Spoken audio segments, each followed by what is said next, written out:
bene data muri Kristo yarazutse ni muzima. Haleluya. Turabakiriye muri iteraniro ry'uyu munsi, iteraniro ry'ibyishimo n'umunezero n'intsinzi, kuko twibuka yuko Kristo umwami wacu yazutse kuri uyu munsi. Reka dusenge Imana. Nyagasani Imana yacu, Mana nziza, Mana ishobora byose, Mana yaremye ijuru n'isi, tugushimiye cyane kubw'uyu munsi, uyu munsi wa Pasika, uyu munsi twibuka kuzuka k'umwana wawe Yesu Kristo yatsinze urupfu, yatsinze iby'isi, akazukana intsinzi yanesheje. Turagushimye Mwami.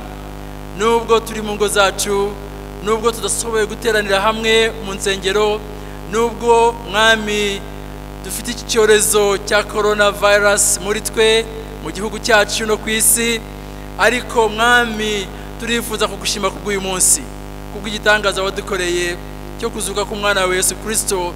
Bitwereka intsinzi, bitwereka kunesha, kandi biduhamiriza yuko nibi ngibi tunyuramo n'ibya coronavirus nabyo bizatsindwa mu izina rya Yesu. Turabigingingiye Mwami, uyobora iri teraniro, buri muntu aho ari mu rugo rwe, buri muntu aho ari muri salo ye, buri muntu urimo kudukurikira kuri uyu mwanya, ngwino ubane natwe, ngwino uvugane natwe, ngwino bibe muri twe indi mbuto y'umunezero n'ibyishimo y'intsinzi, kuko tubyuka kuri uyu munsi kubwa Yesu Kristo umwami wacu. Amina. Reka dukomereze ku isengesho ry'uyu munsi. Mana ishobora byose, turagushimira yuko wanesheje urupfu, umwana wawe w'ikinege Yesu Kristo, ukamutwugurushiriza irembo ry'ubugingo buhoraho. None turakwinginze twitonze, nk'uko ubuntu bwawe butujya imbere, ukabushyirisha imitima yacu gushaka ibyiza, aba ariko gufashwa nawe kudasiba, kuduhesha kubisohoresha neza ingeso zacu nziza. Tubisabye kubwa Yesu Kristo umwami wacu. Amen. Amen. Dusome igice cya mbere kiri muri Zaburi 114 umurongo wa mbere kugeza ku murongo wa 8. Dusome. Ubwo Abisirayeli bavaga muri Egiputa, ubwo inzu y'Abayakobo yavaga mu bantu burundi rurimi, i Buyuda hahindutse ahera h'Imana, i Bwisirayeli hahindutse ubwami bwayo. Inyanja ibibonye irahunga, Yorodani isubizwa inyuma, imisozi miremire yitera hejuru k'amasekurume y'intama, udusozi twitera hejuru k'abana b'intama. Wa nyanja we, utewe n'iki guhunga? Nawe Yorodani ushubijwe inyuma n'iki? Nawe misozi miremire n'iki kibiteresha hejuru nk'amasekurume y'intama? Namwe dusozi mugakina nk'abana b'intama. Wasi we, hindira umushitsi imbere y'Imana ya Yakobo. Yahinduye urutare ikidendezi, yahinduye igitare gikomeye isoko. Mwakira ijambo ry'Imana. Igice cya kabiri turagisanga mu rwandiko rwa mbere rwa Petero, igice cya mbere turasoma duhereye ku murongo wa mbere tugeze ku wa 10. Urwandiko rwa mbere rwa Petero, igice cya mbere turahera ku murongo wa mbere tugeze ku wa 10.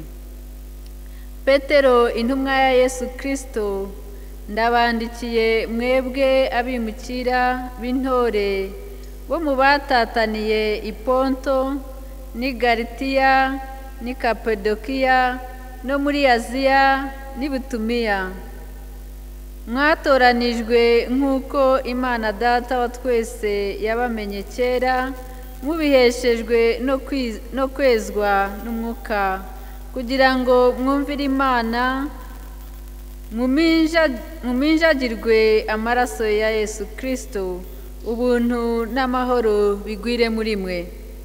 Imana y'Umwami wacu Yesu Kristo ari nayo so, ishimwe kuko yatubyaye ubwa kabiri nk'uko imbabazi zayo nyinshi ziri, kugira ngo tugire ibyiringiro bizima, tubiheshejwe no kuzuka kwa Yesu Kristo, tuzabone umurage utabasha kubora cyangwa kwandura cyangwa kugajuka, ari wo namwe mwabikiwe mu ijuru, mwebwe abarindwa n'imbaraga z'Imana kubwo kwizera, murindirwa agakiza kateguwe kuzahishurwa mu gihe cy'imperuka.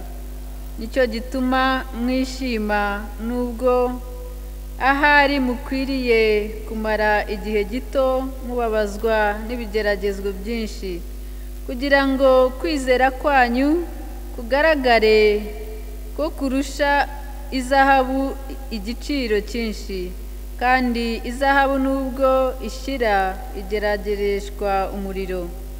Kandi kugira ngo kwizera kwanyu kugaragare ko ari uk'ukuri, amaherezo kuzabahesha ishimwe n'ubwiza n'icyubahiro ubwo Yesu Kristo azahishurwa.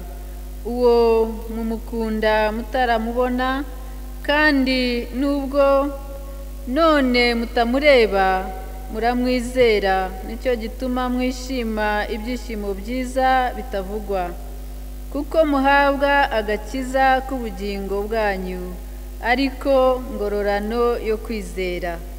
Abahanuzi bahanuye iby'ako gakiza, barondora n'iby'ubuntu mwari mugiye kuzahabwa babishimikiriye. Mwakire neza ijambo ry'Imana. Turashimira Imana cyane iduhaye umugisha wo kugira ngo twongere tubasange mu ngo zanyu. Uyu munsi tubona akanya ko kongera gusengana. Reka tubabwire ngo Pasika nziza mw'abantu b'Imana mwe, Pasika nziza rwose. Imana yacu ibahe umugisha. Uyu ni umunsi udasanzwe, ni umunsi wo twibuka kuzuka kwa Yesu. Nubwo uyu munsi iyi Pasika ije ihubirana n'ibindi byinshi, ije muri kino gihe nk'igihugu cyangwa se nk'isi duhanganye n'ino ndwara, kino cyorezo cya coronavirus, kandi ni igihe cyo turi none abanyarwanda turi muri cya gihe cyo kwibuka. Abantu benshi ni igihe turi mu ngo, tutari mu kazi nk'uko bisanzwe, ariko ibyo ari byo byose, ibyo ntabwo bihagarika Yesu, ntabwo bihindura ko Yesu yazutse ku munsi nk'uyu nguyu. Turabishimira Imana cyane rero, tukaba tuboneraho no kuvuga ngo no kwibutsa abantu bacu aho mwaba muri ibi bihe byo turi mu ngo, tukaba tugumye mu ngo. Numvaga rwose ari cyo gihe cyiza cyo kureba ukuntu cyane cyane abari aho bashobora guhinga, abari aho bashobora kubona ahantu ho bagira akarima k'igikoni, abari aho bafite kugira ikintu bakungura ku butunzi bwabo, cyangwa se uburyo babungabunga iby'Imana yabahaye. Cyane cyane nkatwe abapasitori kubabona uburyo twabungabunga iby'itorero ariko n'ibyacu nabyo, kugira ngo aho tuzavira muri ibi bintu tuzahave hakiri byinshi tukiramira. Turashima Imana rero kuri iki gitondo cy'uyu munsi. Twagize umugisha utari uwa buri gihe, kubera ko ubundi ibi ni ibihe bikunda kubamwo ingendo nyinshi. Kuri Archbishopu w'u Rwanda nk'umukuru w'itorero ry'Abangilikani mu Rwanda, kandi akaba n'umuvugizi waryo, iki ni igihe yabaga afite ingendo zitandukanye, ariko ngira ngo guma mu rugo yatumye aguma mu rugo. Uyu munsi rero twagize umugisha, niwe uri butugezeho ijambo ry'Imana. Your Grace, ngwino ugeze ijambo ry'Imana ku bakirisitu bacu ariko no ku banyarwanda bose. Murakoze. Ndabaramukije mu izina ry'Umwami wacu Yesu Kristo. Nongeye gushimira Bishop wa Diocese ya Kigali wampaye umwanya n'amagambo meza yavuze. Kuguma mu rugo ni byiza, cyane cyane muri iki gihe. Hari uvuga ngo kuwa mbere ugume mu rugo, kuwa kabiri ugume mu rugo, kuwa gatatu ugume mu rugo, komeza ugeze ku cyumweru ugume mu rugo. Nagira ngo rero nanjye mbashimire kandi mbahe indamutso za Pasika aho muri, kandi mbifuriza Pasika nziza aho muri mu ngo zanyu. Uyu munsi twagize amahirwe nanone yo kugira ngo duhe umwanya buri mwepiskopi wacu wese mu madiyoseze yacu yose, kugira ngo abaramutse, kugira ngo ababwire amagambo meza abakomeza kandi abahumuriza, ariko agire n'icyo avuga muri ubwo butumwa abaha. muraza rero kongera kubona abepiskopi banyu kuri uyu munsi wa Pasika babaramutsa kandi babifuriza Pasika nziza kandi babaha impanuro zivuye ku mutima. Uyu mwanya rero ni uwabo abepiskopi bagenzi banjye, ndabashimira nanone ko mwongeye kwitanga mugafata aka kanya kugira ngo mugire icyo mugeza ku bakristo kandi n'abanyarwanda bose. Imana ibagire neza, murakoze. Nifuje gufata uyu mwanya kugira ngo mbashishikarize kugira umutima w'impuhwe, cyane cyane kuri abo bose bene data tuzi ko iki cyorezo giteje ikibazo gikomeye, ntibashobora gukora, ntibashobora gusohoka.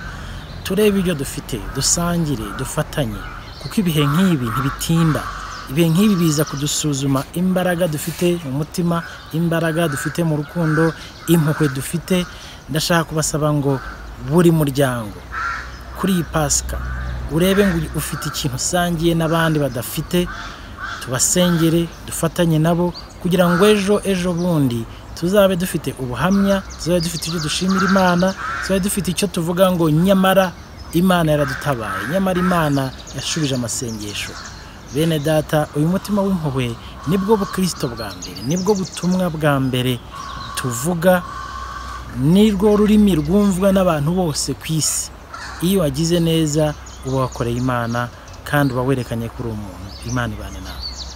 Bakristo bene data, urukundo, ubucuti, ubuvandimwe muri twe, urukundo, ubucuti, ubuvandimwe muri twe. Amina. Nishimiye kubaramutsa mu izina rya Yesu Kristo, umwami n'umukiza wacu, no kubifuriza Pasika nziza. Nk'uko turi muri iki gihe cyo kwibuka ku nshuro ya 26 Jenoside yakorewe Abatutsi mu mwaka w'1994, ndifuriza abarokotse iyi Jenoside gukomera no kwihangana. Yesu Kristo yarazutse, ni muzima. Mu kuzuka kwe harimo intsinzi ku bakristo. Muri we tubona ibyiringiro n'ihumure, nk'uko Pawulo abivuga mu rwandiko rwa 2 yandikiye Abakorinto igice cya 1 umurongo wa 4.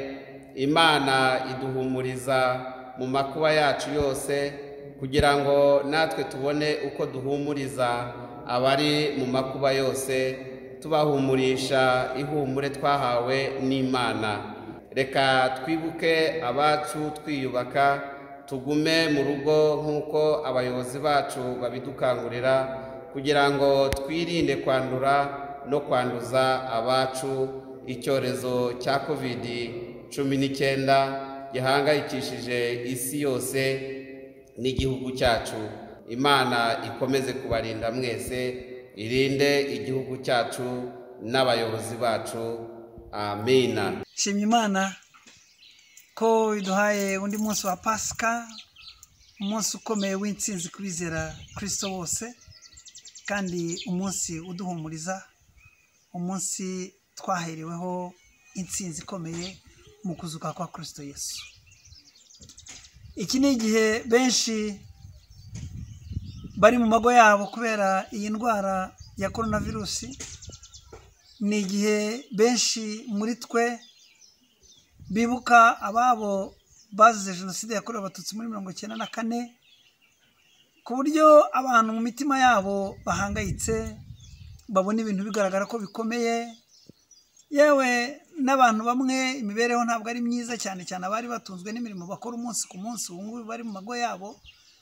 Ariko nshuti z'Imana, ndagira ngo mbahe amakuru meza uyu munsi. Yesu Kristo yarazutse, kandi kuzuka kwe ni ubutsinzi kuri twese. Imana yacu yabanye natwe igihe cyacu cyose cyo kubaho. Ndagira ngo amaso yanyu asubire inyuma, nshuti z'Imana, abahangayitse mwese, abafite ubwoba, abafite agahinda, mwibuke imirimo ikomeye Imana yakoze mu buzima bwacu. Iyo Imana yakoze imirimo ikomeye, n'uyu munsi iracyari Imana yacu. Kristo wazutse azukanye ubutsinzi, azukanye ibisubizo ku bibazo byacu. Ndabasaba kugira ngo tumwizere, tumubone nk'imbaraga zacu, tumubone nk'ubutsinzi kuri ibi byose bigaragara ko bidukomeye. Imana izadukomeza, Imana izadusubiza ko itigeze duterana n'umunsi n'umwe. Imana ibahe Pasika nziza, ibahe umunezero, ibahe amahoro, kandi ituneshereze ibigaragara ko bidukomereye byose, kuzuka kwa Kristo kuzana intsinzi mu mibereho yacu. Imana yo mu ijuru umugisha. Mbifurije mwese Pasika nziza. Pasika ni umunsi w'igitangaza kuko ni umunsi twebwe abizera Yesu twishimira yuko yadutsindiye urupfu yararutsindiye, urupfu yaragutsindiye, urupfu yarutsindiye abantu bose bamwizeye. Ariko muri aka kanya reka mbararike kugira ngo twongere dutekereze kuri corona virus, iki cyorezo gikomeye, iki cyorezo cyananiye abahanga, abaganga barananiwe, abashakashatsi barananiwe, none no kwibaza ngo ese dushobora guhungira hehe? Reka dutere mu rya Dawidi muri Zaburi 121. Dawidi uvuga ngo nta handi twahungira keretse mu Mana yacu, kuko Imana yacu ibana natwe igihe cyose.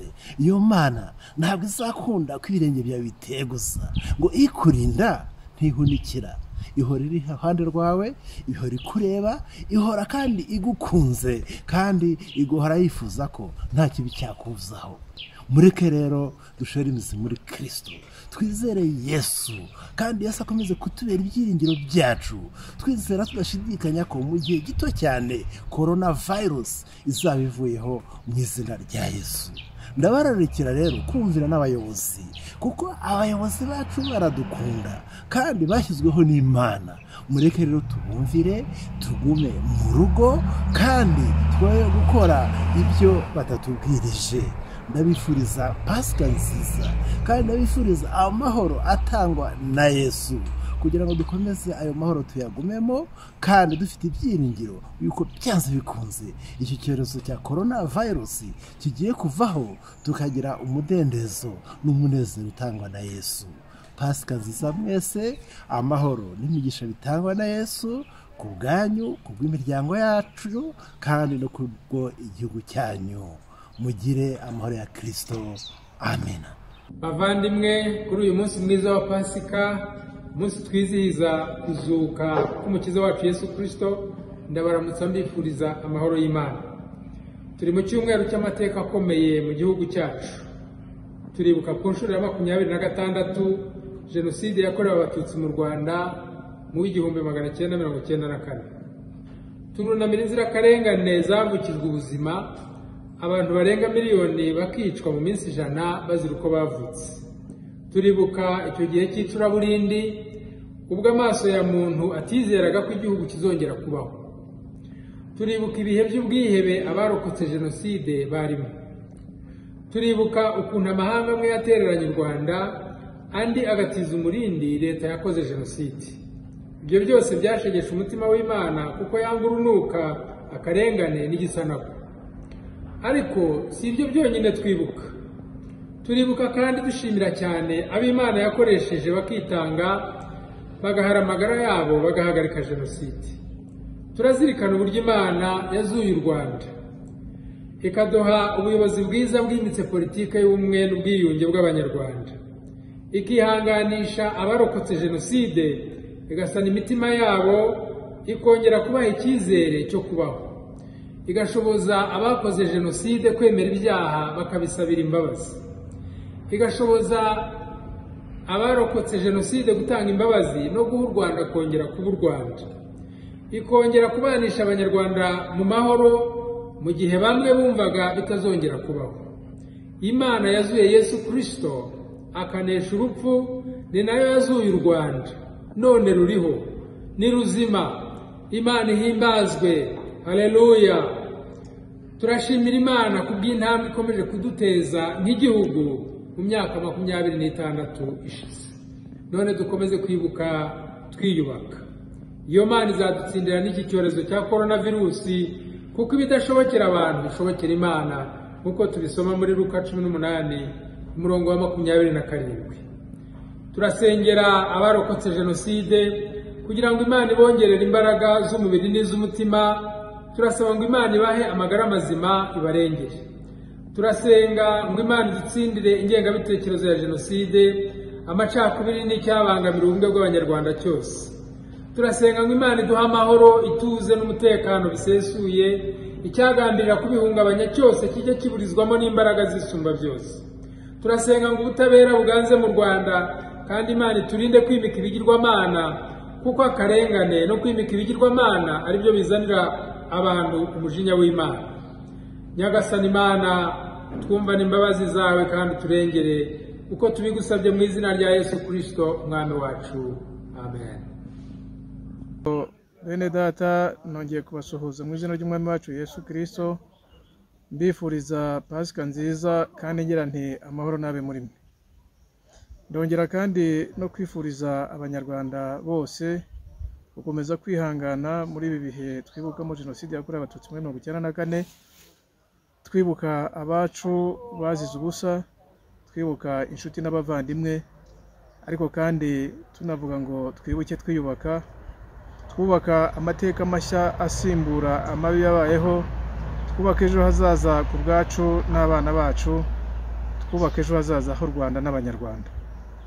Reka kandi mfate uyu mwanya mu izina rya bagenzi banjye mu itorero Anglikani ry'u Rwanda, dushimire leta y'u Rwanda, inzego zose tubashimira cyane cyane uko bakomeje gufasha abanyarwanda muri iki gihe, uko bakomeje kubitaho, uko bakomeje gushyiraho ingamba, uko bakomeje gushyiraho n'intumbero z'ejo hazaza.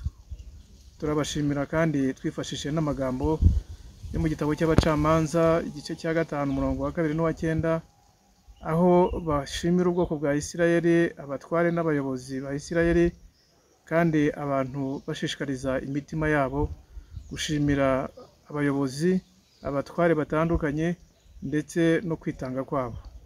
Bityo tubashimire uko batwitayeho, tunabashimira uko bakomeje gushyiraho izo ngamba, kandi tubashimira nk'abanyarwanda, tunabashyigikire dushyira mu bikorwa ingamba batubwira, tububaha tubumvira, kandi natwe twiyitaho dufatanya kugira ngo tubakome ingabo mu bitugu, maze ejo hazaza h'u Rwanda hazabe heza ku bwacu n'abana bacu, none n'iteka ryose ku bwa Yesu Kristo umwami wacu. Amen. Nifuje rero kugira ngo mbaganirize mu gihe gitoya nahawe cyo kwibutsa amabwiriza yo kwirinda novo coronavirus cyangwa se COVID-19. Icyambere ni ugukaraba intoki zacu, tugakaraba neza n'amazi meza n'isabune cyangwa se na alcohol cyangwa se umuti wabiteguriwe ariyo hand sanitizer. Icya kabiri ni ukwirinda kuramukanya no guhoberana.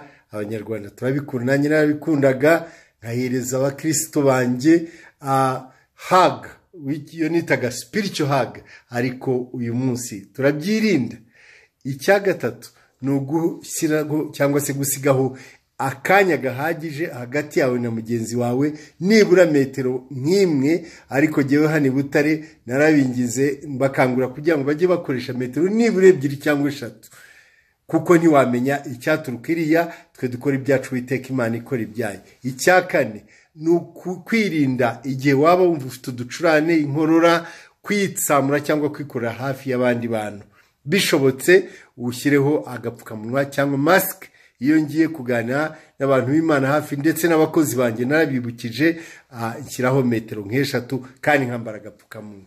Icyanyuma nababwira ngo Yesu niwe gisubizo cya byose, niwe wazuye abapfuye aho muri impumyi, asimbutse ibimuga, afungura amatwi y'abatumva, agobotura indimi z'abatavuga. N'uyu munsi aracyari Yesu, ntahinduka. Kandi mwibuke cyagiye ari mu bwato bwo ku nyanja y'i Galilaya, umuraba n'umuhengeri ugiye kurohamisha buriya bwato, niwe wabuhagaritse. Niwe wenyine ushobora guhagarika iki cyorezo cy'umuraba n'umuhengeri wa coronavirus COVID-19. Tumwizere kandi tuzi yuko ari we ufite ijambo rya nyuma. Ijambo ndangiza naryo ni muri Matayo 19:26 ngo kandi kubidashobokera abana b'abantu ku Mana birashoboka. Imana ibaha umugisha, Imana ibambutse muri iyi Pasika.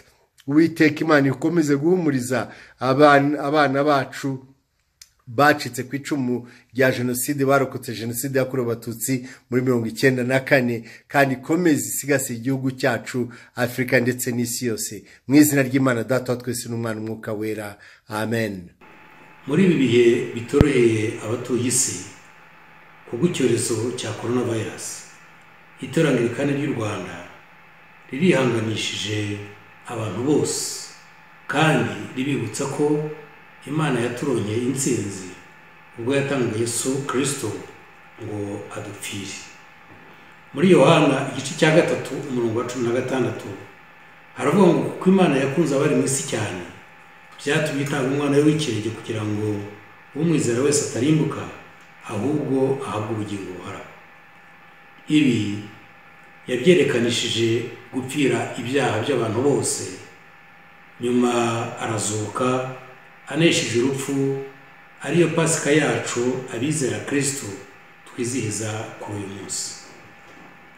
Turahamagarira buri wese kwizera Yesu no gushyira ibyiringiro muri we, kuko nubwo tunyura mu mibabaro n'ibitugerageza byose ndetse n'urupfu, dufite intsinzi ku bwa Yesu Kristo.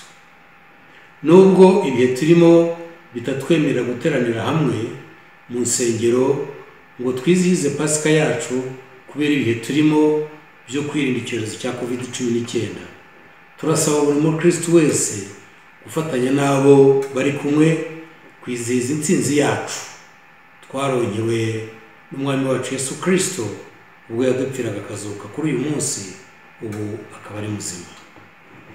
Tuributsa abakristo bose ko dufite inshingano zo guhagarara mu cyuho tugasengera isi n'igihugu cyacu kirimo ngo dukire iki cyago no guhumuriza abafite imitima itendebutse. Yesaya igice cya 35:3 haravuga ngo mukomeze amaboko atendebutse, mukomeze amavi asukuma, mubwire abafite imitima itinya muti mukomere nimutinye. Dushoje tubifuriza amahoro y'Imana no kugira umutima utabara abashonje, guhumuriza abacitse ku icumu rya jenoside yakorewe abatutsi mu 1994, ubu twibuka ku nshuro ya 26, kandi tubifuriza no kuguma mu rugo kugira ngo tutandura iki cyorezo. Yesu abane nawe. Pasika nziza kuri twese. Ni Pasika idasanzwe nk'uko mubibona yaguma mu rugo. Mfite ubutumwa uyu munsi bw'abashakanye, abagifite amahirwe yo kuba mukiri kumwe, umugabo n'umugore uko mwashakanye.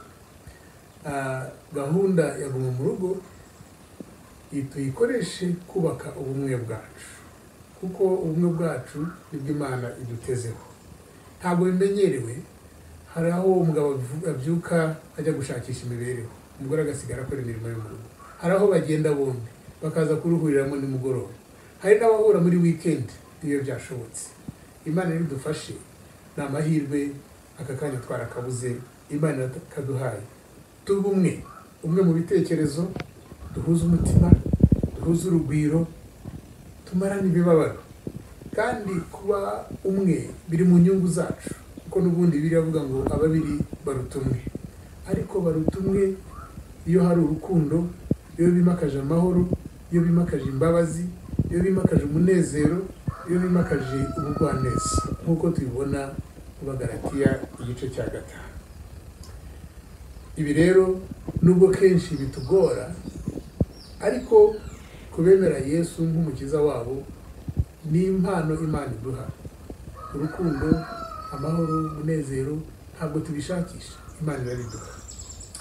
Nabagira inama rero ko muri iyi minsi mwakoresha uyu mwanya kuganira, muganira amateka yanyu, muganire ku byo mukunda, ibyo nibyo byubaka ubumwe bw'abantu. Icya kabiri, mwitoze gukora imirimo yo mu rugo mufatanyije, umugabo n'umugore. Nubwo kenshi dukunda kuyiharira abakozi, ni umugisha kuba tubafite, ariko tuyikore bibe fun, bibe umunezero, hanyuma byubake ubumwe bwacu. Imana ibahe kubaka ubumwe nk'uko Kristo abishaka, duhuze umutima kandi bidushoboze guhimbaza Imana duhuje umutima. Mugire Pasika nziza.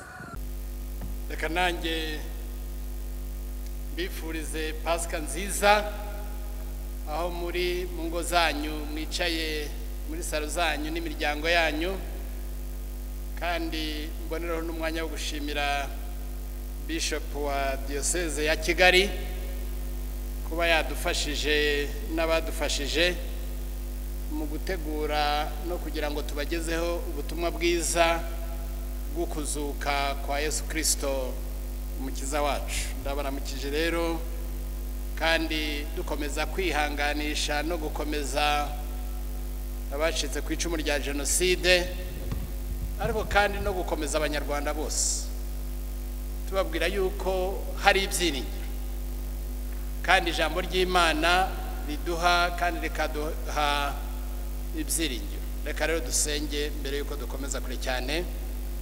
Turagushima Mana kuri Imana yadukunze kandi kabitwereka, uri Imana yaduhaye umwana wayo ngo aze muri iyi si adupfire kubw'ibyaha byacu, urupfu rwe noneho ukuzuka kwe biduhaye ubugingo, biduhaye ibyiringiro, biduhaye umunezero, biduhesheje agakiza no kubaho muri Kristo Yesu. Turagushimye rero, turakwinginze kugira ngo dusange aho turi mu ngo, dusange aho turi twiherereye mu masaro yacu, udukomeze intsinzi yawe ibi yacu kubwa Yesu Kristo umwami wacu. Amen. Abadusomeye badusomeye amagambo meza cyane. Pasika ni igihe cy'ubutumwa bukomeye, ubutumwa bw'ubugingo bunesheje, ubutumwa bw'akakiza kabonerwa muri Kristo Yesu. Ukuzuka kutuzanira ibyiringiro, kukatuzanira umunezero, kukatuzanira gukomeza no gukomezwa kukwizera kwacu dufite n'amasezerano dufite mu mwami wacu. Petero mu buryo bwo gukomeza abamukurikiranaga n'abasoma inzandiko ze uyu munsi, yarihanukiriye araterura ashyirijwe hejuru ati Imana y'umwami wacu Yesu Kristo ari nayo se ishimwe. Yashimye Imana, yashimye Imana. Umuntu yakwibaza ngo ni kuki yashimye Imana, ariko uko gushima Imana byaturutse muri aya magambo nanone avuga muri iki gice cya mbere ku murongo wa 3b ndetse ukanakomeza ukageza ku murongo wa 4. Yatubyaye ubwa kabiri nk'uko imbabazi zayo nyinshi ziri, kugira ngo tugire ibyiringiro bizima tubiheshejwe n'ukuzuka kwa Yesu Kristo, tuzabona umurage utabasha kubora cyangwa kwandura cyangwa kugajuka, ari wo namwe mwambikiwe mu ijuru. Gushima ibyiringiro. Yongeraho arakomeza ati twizeye imbaraga z'Imana kubwo kwizera kandi turindwa mu gakiza. Aho yari amagambo ya Paul muri iyo 30 ibanza. Mu murongo wa 8 yongeye haragira ati muri mu gakiza kandi murakishimira, mishimire mu mwami Yesu. Wongeye ukareba mu murongo wa 9 usanga igitekerezo kirimo naho ari ukuvuga ngo muhabwe agakiza k'ubugingo bwanyu, ngo kuko ako gakiza ni ingororano y'ukwizera kwanyu. Yesu ntacyo ataduhaye, Yesu ntacyo atadukoreye, urupfu rwe n'intsinzi y'abizera.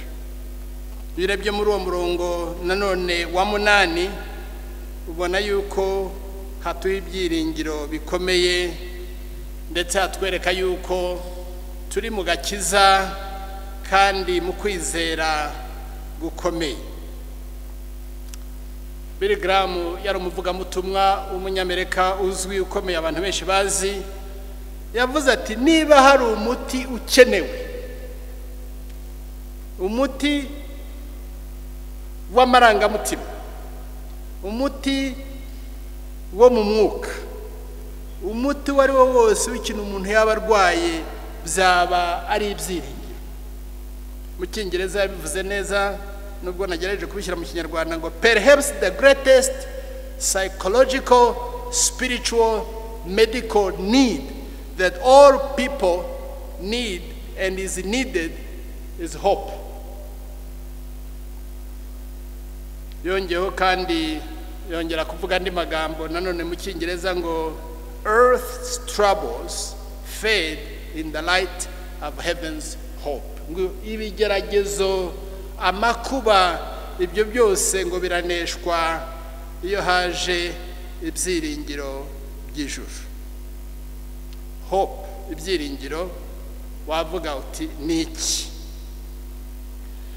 Ibyiringiro ni ukumva hari icyo utegereje kandi ushaka, wizeye, ukaba uzi neza, ukaba wumva neza kuzakibona kandi kuzakigeraho. Umufilozofe witwa Aristotle niwe wavuze ngo ibyiringiro ni inzozi z'amanywa, ni inzozi z'umuntu ukanuye. Mu Cyongereza ngo hope is a waking dream.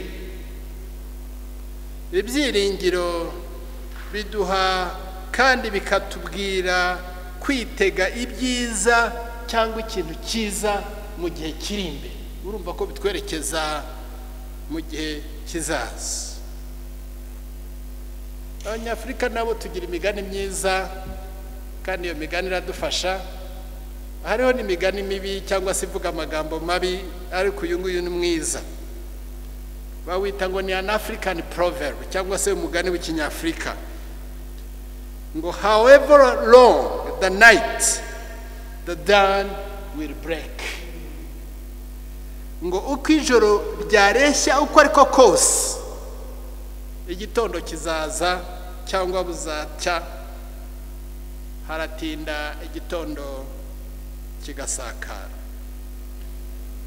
Life without Easter is life without hope. Ubuzima budafite ibyiringiro bya Pasika n'ubuzima budafite ibyiringiro bishingiye ku Mana. Intsinzi y'uyu munsi twibuka, intsinzi y'ukuzuka, ni intsinzi iduhesha imiberanire myiza, ubusabane n'Imana umuremyi wacu. Ibyiringiro bidufasha kureba no kwerekeza mu gihe kiri imbere, mu gihe kizaza. Hari uwavuze ngo hope ngo is an exercise of our desires. Ngo ibyiringiro ni exercise, ni umwitozo w'ibyo twifuza tutarageraho. Kubera iki? Kubera yuko ibyiringiro bisa nkaho bikurura, bisa nkaho bitwongera imbaraga, bisa nkaho byongera kandi bikongera ukwizera kwacu. Ni ya magambo yo mu ijambo ry'Imana ngo twibagirwa ibiri inyuma tugaharanira ibiri imbere. St. Augustine of Hippo, ngira ngo yari umubishopu w'umukatolika, areba ibyiringiro mu buryo bw'ibintu umutima wacu wifuza byo kuzabona Imana amaso ku maso. Kuri jyewe no mu buzima bwanjye, naho Imana yancishije, naho Imana yagendesheje, bantu b'Imana, Imana yankuye kure, aho ngeze n'ubuntu bwayo. Ariko ikintu rero kuri jyewe, ibyiringiro kuri jyewe ni iki? Reka ntange yanjye definisiyo koko ndeke ya St. Augustine of Hippo. Ibyiringiro kuri jyewe ni no kubona Imana ishohoje ibyo wiringiye, ibyo wayitegerejeho, ikabikugezaho kuko wayizeye ukavuga ngo Imana mu gihe cyayo izantabara, noneho ikagutabara ikabikora, ikagucisha mu ishyamba intare ntizikurye, ikagucisha mu nzira za Burundi na Tanzania, ikakugeza i Nairobi ukaba ku muhanda ukamererwa nabi. Hanyuma ariko kandi wakomeje kuyizera yuko Imana izafungura urugi, yuko Imana izakingura, yuko Imana izaguha uburyo, ukabona Imana ikugejeje mu ishuri, ukabona Imana mu buryo utazi, amafaranga arabonetse, urizura na ishuri, ukabona Imana ikugize gutya, ubonye diplome, ukabona Imana igukuye aho ngaho iguhaye akazi ugahagarara, ukabona Imana iragukuye nabaye mu gihugu cy'i Burundi, ukagenda ukajya aho ngaho, umuntu akabwira ngo wowe umupasitori kandi uri impunzi, oya giwanyu mu, noneho ukaza mu Rwanda ukaba archbishop. Haleluya! Ni ikintu gitangaje rwose. Ntabwo ari cyo nasengeye, ariko nta kintu kiza nko kubona wizera ko Imana izafungura urugi, ukizera ko Imana hari aho izakugeza, ukizera ko hari icyo Imana izagukorera, ukayishyira mu ibyiringiro byawe byose, wajya kubona ukabona Imana igukoreye igitangaza, biguha imbaraga zidasanzwe, kuko usubiza amaso inyuma ukareba uti ya Mana yankuye hariya, ikangenzura urugendo, ikankora muri 94, ikanyubakira iki gihugu, ikakigezaho kigeze uku nguku, tukabona iyi development turiho tubona, tukabona abantu badaheranwa n'agahinda n'ubwo bababaye, tukabona abantu bongera kugenda, tukabona igihugu cyongera kuba igihugu, tukabona amagorofa bayita ngo ikigo ni imiturirwa. Harya ibi miturirwa, ntabwo wareka kuvuga yuko nta wakwiringira Imana. Zaburi ya 119 mu murongo wayo w'114 harimo amagambo meza ngo ijambo ryawe ni isoko y'ibyiringiro byanjye. Ni ukuvuga iki rero? Ni uvuga ko amasezerano y'Imana hari ukuntu atwubaka, hari ukuntu aduha ibyiringiro, hari ukuntu tuyakomeraho tukayashikamaho, kuko tuzi ko ari Imana yasezeranye. Icyo Imana yasezeranye rero tukemera uko Imana yagisezeranye. Noneho Imana ngo ibonye Yosuwa yamaze kumuhitamo ko ari ugiye gusimbura Mose, ngira ngo aho ari yaratitiraga, aho ari mu mapantaro, atekereje ukuntu Mose yakoreye Imana, atekereje aho yamugendesheje, atekereje yuko we yari nimero ya 2, none akavuga ngo niwe ugiye kumusimbura. Ngira ngo Yosuwa yatangiye kugira umushitsi, ariko Imana iramwitegereza. Burya Imana ibona mu mutima, iravuga iti ntutinye kuko ndi kumwe nawe, ntukihebe kuko ndi Imana yawe. Munyarwanda aho uri ntukihebe, Imana yacu iriho, Imana ikunda u Rwanda, ya yindi bavuga ngo yirwande karari Rwanda, nongere mbivuge ahubwo yirirwa u Rwanda ikanarari Rwanda, uretse ko Imana ibera hose icyari. Noneho Imana iramubwira ngo nzajya gukomeza, ngo ni koko nzajya ngutabara, kandi nzajya nkuramira ukuboko, nkuramirisha ukuboko kwanjye kw'iburyo, ariko gukiranuka kwanjye. Imana irebye Yosuwa, ibonye uko ameze, ibonye agashitsi ari wahinda, irongera iramubwira iti ntugire ubwoba, ntugire ubwoba rwose, urabizi yuko nabonye nabanye na Mose, nawe niko nzabana nawe. Urabizi ko nabanye n'Abanyarwanda nkaba mbagejeje aho mbagejeje uyu munsi, namwe niko nzabana namwe. Yabanye n'Abanyarwanda mu bihe bikomeye, natwe twese kugeza uyu munsi, ikaba tugereje aho tugeze aha ngaha. Bantu b'Imana iracyariho, yabanye nawe muri bya bihe bikomeye, iracyariho. Yagucishije aho wari wihebye, uyu munsi ukaba wicaye muri sari wawe, iracyariho, ntaho yagiye. Ngo sinzagusiga. Imana igendana natwe, nicyo gituma yitwa ngo Emmanuel. Ngo sinzaguhana, ni ukuvuga ngo ntabwo nzagutana ibintu. None rero iyo ni Imana ibwira Yosuwa, ngo komera ku muheto. Ako nako niyongereyeho, ntiyavuze ngo komera ku muheto, ariko yaravuze ngo komera ushikame. Umunyarwanda wavuze ngo komera ku muheto, urwane na coronavirus, uyirwanye kandi uyineshe, kandi tuzayinesha mu izina rya Yesu. Nuko ngo komera ushikame, ntutinye kandi ntukuke umutima. Reka twe gukuka umutima, reka twe kugira ubwoba, reka twe guheranwa n'ubwoba. Twizere Imana, ibyiringiro byacu tubishyire mu Mana. Kubera iki? Kuko Uwiteka Imana yawe iri kumwe nawe aho uzajya hose, iri kumwe n'u Rwanda, ikaba kumwe n'abanyarwanda, izaturinda. Kandi yaraturinze, kandi iracyaturinze. Naho uri muri sari wawe, Imana izakurinda. Reka dukomeze turwanye coronavirus, reka dukomeze dukarabe intoki n'amazi meza n'isabune, reka twirinde twe kujya twegerana, reka dukomeze kwiyubaka nk'abanyarwanda, kandi dushishikarire no gusigasira ibyo tumaze kugeraho.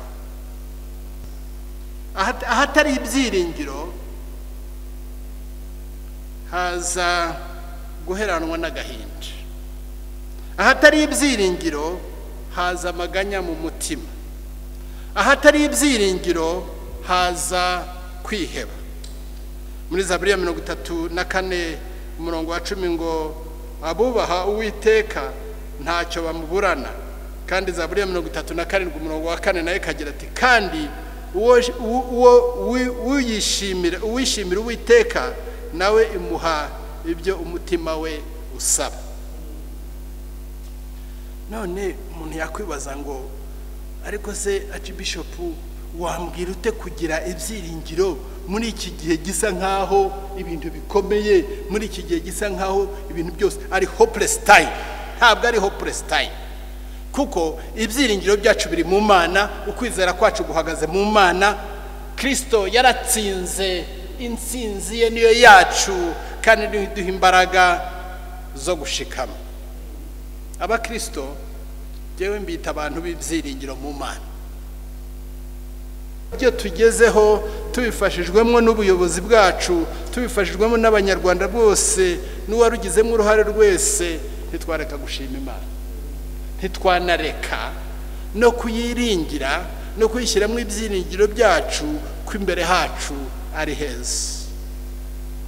Muri Timoteyo wa mbere igice cya 1 umurongo wa 1, Yesu ari we byiringiro byacu, abakomeze ababe hafi. Nkwifurije ibyiringiro bya Pasika, ibyiringiro bikubaka, ibyiringiro biguituze, ibyiringiro bitugira kandi bikaduha uburyo bwo kwegera Imana, ibyiringiro bigukomeza, ibyiringiro bikwereka imbere heza. Dusenga Imana. Ushimwe Imana ihoraho, ukomeze kubana natwe, intsinzi yawe ikomeze kutwigisha no kudukomereza mu byiringiro byo mu Mana yacu, Umuremyi wacu, no kutwereka ko imbere ari heza gusumba, kandi no kutugeza kuri wa munsi tuzabana nawe amaso ku yandi, kubwa Yesu Kristo Umwami wacu. Amen. Tugiye gufatanya duhagurutse kuvugira hamwe ibyo twemera dukoresheje ukwemera kw'intumwa. Abafite ibitabo by'amasengesho ni ku rupapuro rw'9. Nemeye Imana Data wa twese ishobora byose, nemeye Imana Data wa twese ishobora byose, umuremyi w'ijuru n'isi, nemeye na Yesu Kristo umwana w'ikinege, umwami wacu, wabyawe n'umwari Mariya, kandi uw'inda yasamwe yari y'Umwuka wera, yababajwe ubwo Pontiyo Pilato yari umutegetsi, abambwa ku musaraba, arapfa, arahambwa, amanuka ikuzimu mu bapfuye, azuka ku munsi wa gatatu, ajya mu ijuru, none ubu yicaye iburyo bw'Imana Data wa twese ushobora byose, niho azava aje gucira abakiriho n'abapfuye urubanza. Kandi nemeye umwuka wera, nemeye ko hariho itorero ryera katolika ry'abakristo bose n'ubumwe bw'abera no kubabarirwa ibyaha no kuzuka k'umubiri n'ubugingo budashira. Amen. Tugiye gufatanya indirimbo yo gutura, turaririmba indirimbo y'145, dufatanye tutanga ituro. Kugukorera ni byiza.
Reka tubashimire cyane mwese abatwakiriye mu mago yanyu, tubashimire abatwakiriye ku mateleviziyo yanyu ndetse no ku maradiyo.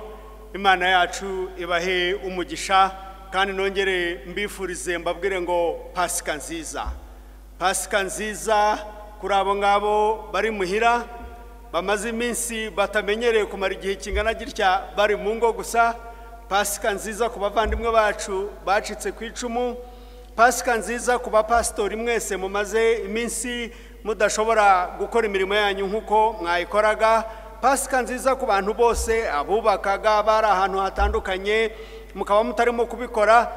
Pasika nziza. Ijambo Pasika cyangwa se uyu munsi wo ku cyumweru ubwo twibuka kuzuka k'umwami wacu nk'uko Archbishop yatubwiraga, bitwibutse ibyiringiro. Ntabwo ibintu birangiriye ahangaha, haracyari ibyiringiro. Your Grace, turenda kugushimira cyane kubw'iryo jambo ryiza, ijambo ry'Imana utugejejeho riratwubatse igitondo cy'uyu munsi. Twabashimiye mwese rero, Imana yacu ibahe umugisha kandi ibagirire neza. Reka dutumire Archbishop Your Grace, ngwino uduheshe umugisha, uheshe umugisha iri teraniro, uheshe umugisha bari mu ngo zabo, ariko uheshe umugisha n'abanyarwanda bose. Ngwino nyakugira Imana. Reka nongere mbashishikarize ngo muri iki gihe cya Pasika bantu b'Imana murushirizeho kugira ubuntu, murushirizeho kugira urukundo, bitari iby'uyu munsi gusa, ariko ari igihe turimwo kugira ngo twitananeho, kugira ngo dukore uko dushobora, kugira ngo dufashanye abafite bigomwe, kugira ngo dufashe bagenzi bacu bashobore nabo kubabona ikibatunga. Reka kandi iyo tubonye uburyo dufate ka telefone duhamagare dukomeza abantu, dufate ka message twandike, dufate ka WhatsApp, tugerageze gutanga utumessage dukomeza abantu. reka dukomeze kwirinda, dukomeze gukurikiza amabwirizwa nk'uko tuyahabwa, kugira ngo dukomeze kwirinda, turinde abanyarwanda, turinde igihugu cyacu. Abapasitori mwabonye inzandiko zibabwira uko mukwiye kwifata n'uko mukwiye kugenza muri iki gihe cya coronavirus. Mukomeze gusenga kandi mukomeze gusengera igihugu, mukomeze gusengera abanyarwanda ngo Imana ikomeze kutujya imbere twese. Mukomeze gusengera ubuyobozi bw'igihugu cyacu nk'uko n'ubundi tubikora mu masengesho yacu ya buri gihe. Mukomereze aho ngaho, reka dusenge Imana. Uri Imana y'urukundo, warabitweretse, intsinzi yawe ni uyu munsi twizihiza yo kuzuka kwawe k'umwana wawe. Warakoze Mana, turagushima. Uri Imana rero y'urukundo, uri Imana itanga amahoro. Reka amahoro utanga aruta uko umuntu wese yakwibwira, akomeze kuturinda, aturindire imitima, aturindire ubwenge, arinde umunyarwanda wese aho ari, arinde igihugu cyacu cy'u Rwanda. Aya mahoro azana ituze mu mitima yacu nk'abanyarwanda, cyane cyane muri iki gihe. Ayo mahoro utanga ahumurize. Turakwingize kugira ngo ibyo wadukoreye n'ibyo umaze kudukorera, iyo tubireba dushubije amaso inyuma, birushijeho kuduha kukwegera no gushaka kukumenya gusumba uko tukuzi uyu munsi, no kugukunda no gukunda umwana wa Yesu Kristo, uwo twibuka ukuzuka k'uyu munsi n'intsinzi biduhesha nk'abakristo. Maze umugisha w'Imana ishobora byose, Imana Data, Imana Umwana, Imana Umwuka Wera, ube mu byumba no mu mazu y'abanyarwanda, ube muri salo zacu aho dusanga twicaye, ube mu ngo zose, ubane n'abarwayi, ubakize Mana ishobora byose. Umugisha wawe ubane n'abarwaje, ubahumurize. Umugisha n'amahoro utanga bidukikize impande zose, bikikize buri munyarwanda wese, bikikize igihugu cyacu. Uwo mugisha ubane natwe nk'igihugu, ube ku mbibe zacu Mana. Uwo mugisha wawe ukwira isi yose mu buryo bwo gutabara no gukiza iki cyorezo, mu izina rya Data n'iry'Umwana n'iry'Umwuka Wera, amen.